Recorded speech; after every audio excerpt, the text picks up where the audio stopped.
안녕하세요. 지한이 아빠입니다. 오늘은 지난번에 한번 말씀드린 것처럼 주식 거래를 하면서 수수료나 세금이 어느 정도 되는지 한번 정리를 해보려고 합니다. 이게 이제 세금 문제나 수수료 문제가 정리가 머릿속에 안 들어오니까 실제 투자를 하다 보니까 좀 헷갈리는 부분도 좀 있고 손익을 계산할 때 명확하게 계산이 좀 안 되는 부분이 있어서 한번 말씀드려 보도록 하겠습니다. 참고로 각 증권사의 홈페이지에 들어가서 이 수수료를 좀 이렇게 살펴봤는데요.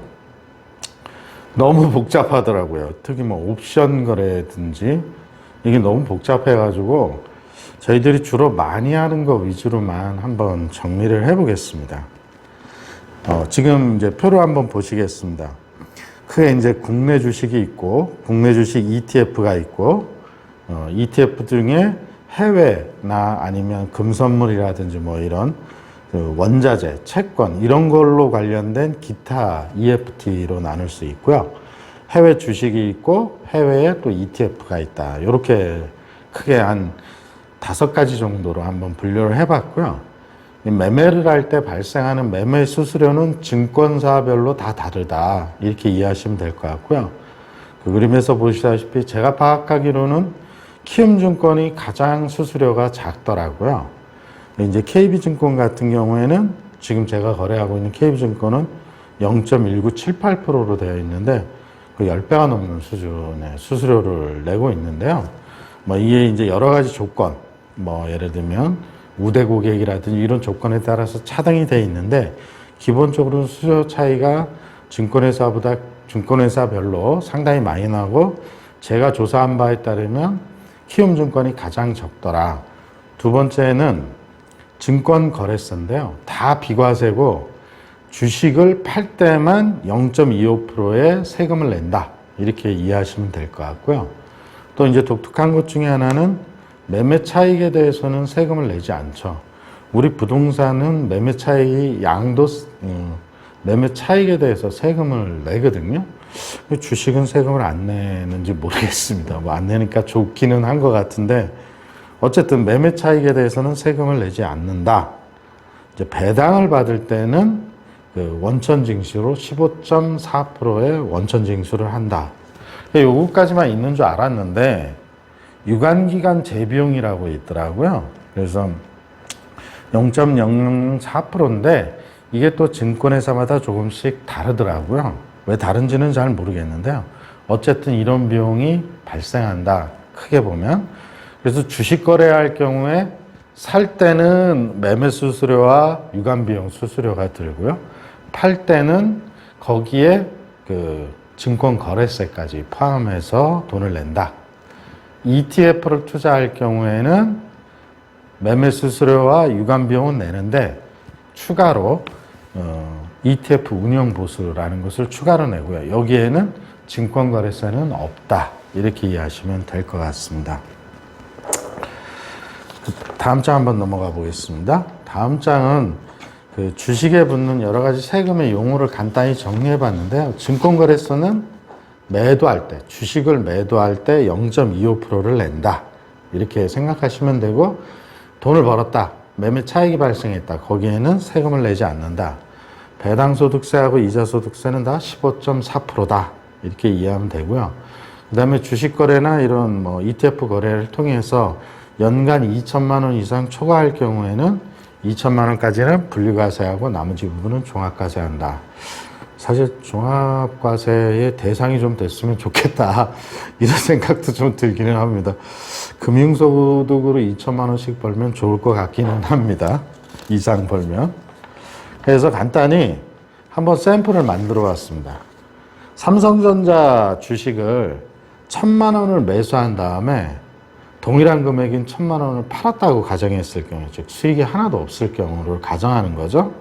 매수할 때는 매매 수수료와 증권 유관 수수료 합계해서 0.01%, 여기 수수료 기준은 키움증권 요율을 기준으로 하고 있습니다.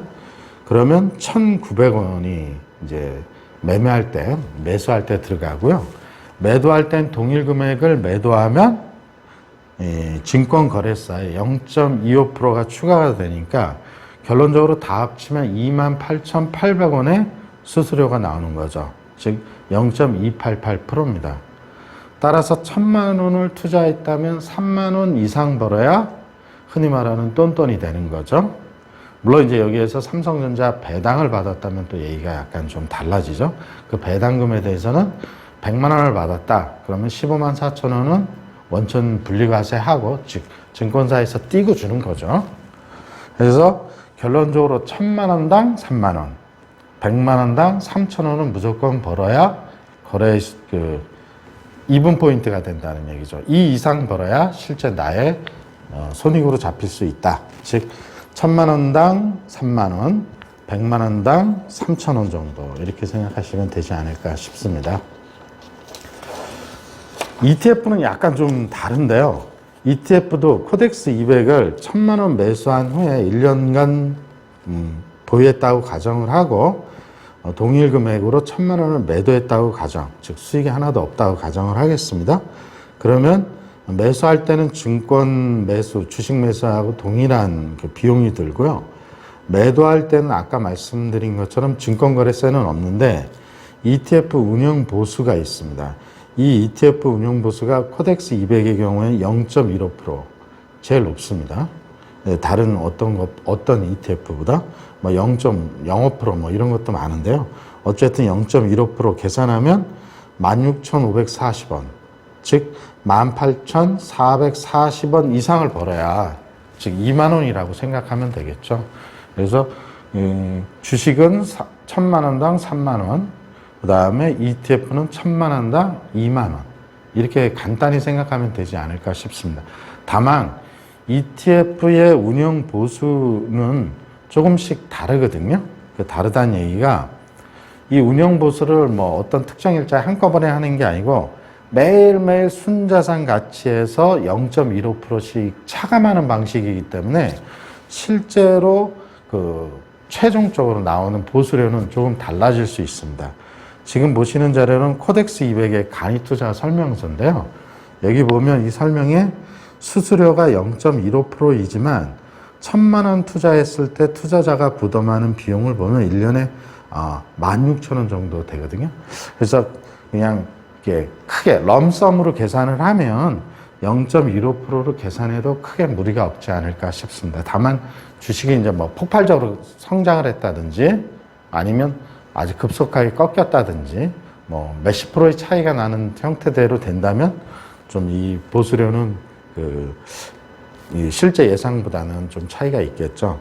그래서 결론적으로 이 매수와 매도의 비용 들어가는 간접 비용, 거래 비용을 계산해 봤는데 제가 생각했던 것보다는 많지는 않는 것 같고요. 그래서 아마 주식 거래를 많이 하시는 게 아닐까 싶습니다. 그래서 1,000만 원, 주식은 1,000만 원당 3만 원, 그 다음에 ETF는 1,000만 원당 2만 원, 이 정도 이상을 벌면 손실은 아니다. 이렇게 이해하시는 게 제일 좋지 않을까 싶습니다. 자, 오늘은 여기까지 하겠습니다. 감사합니다.